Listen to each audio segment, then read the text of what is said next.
Senator John Kerry made an impromptu visit to the University of Washington to promote presidential candidate Barack Obama.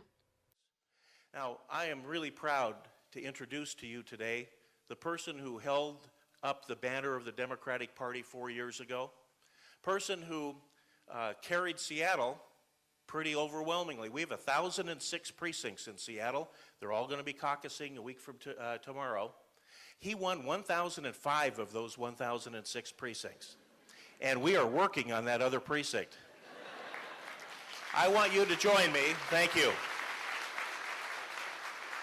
I want you to join me in giving a warm Seattle welcome to our friend, our third senator, and an American hero, Senator John Kerry.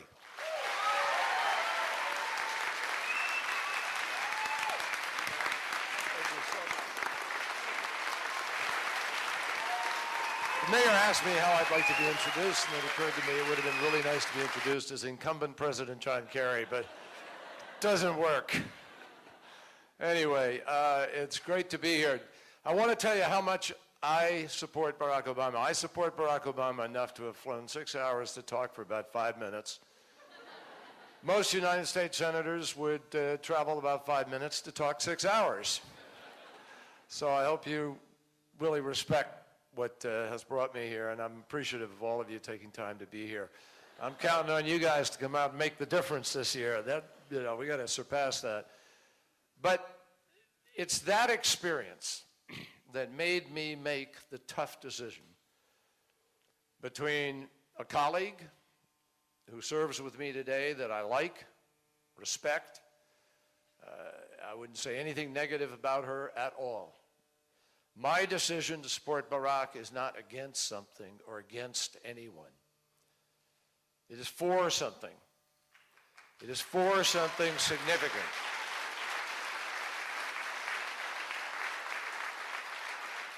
And it is for something that I think together, Ted Kennedy and I understand pretty darn well.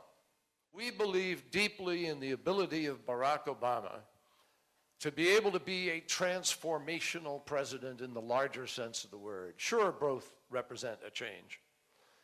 I have 2 daughters.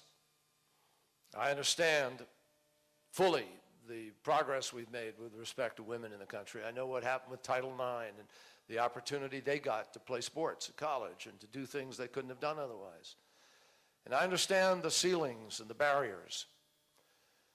But this is not a choice between one barrier or another. It's a choice between barriers, period, and about how people think and how you best can move this country forward to the place that it has to go.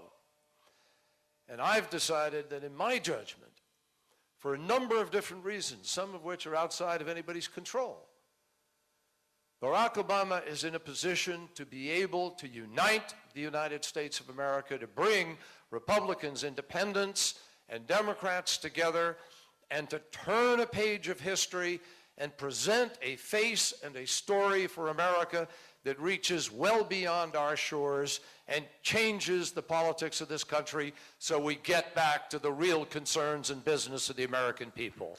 That's what he offers. And I think that Barack comes to this with a freshness and with a newness and with an ability at the national level, not newness to the game, folks. Because this man has been a legislator longer than Hillary Clinton.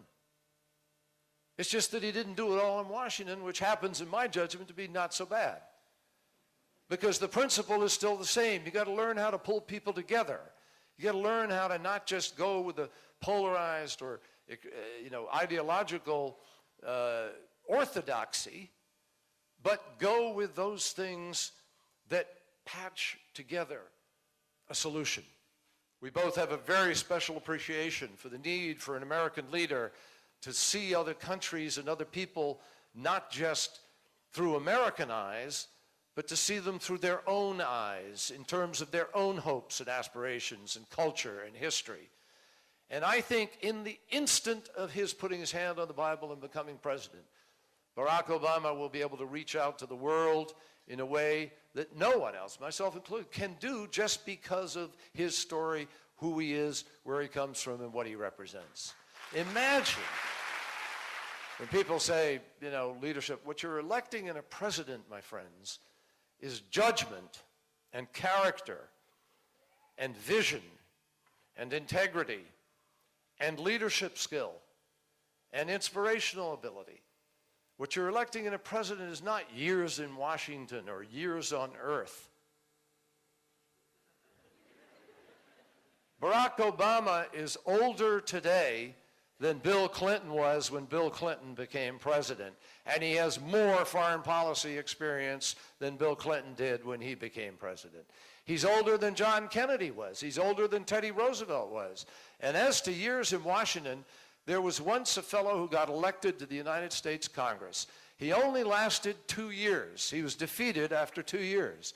Went back to his state in shame, decided, well, I'll run for the Senate, ran for the Senate, lost for the Senate, and then nevertheless, because of the qualities of his character and so forth, he was selected to be the nominee of his party to be president of the United States. His name was Abraham Lincoln, and he became the greatest president of our country 2 years in Washington, because he had the judgment and the character and the fortitude to know how to save the union of our country.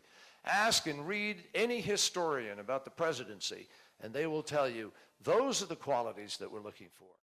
Please help us to change the direction of this nation. Help us to restore America's reputation in the world. Help us to get the troops out of Iraq and come back and spend the money here in America for children, for health care, for our future, for our jobs. Help us put this country back on track. Help us take this moment of history and make it what it ought to be by making Barack Obama the next president of the United States. Thank you.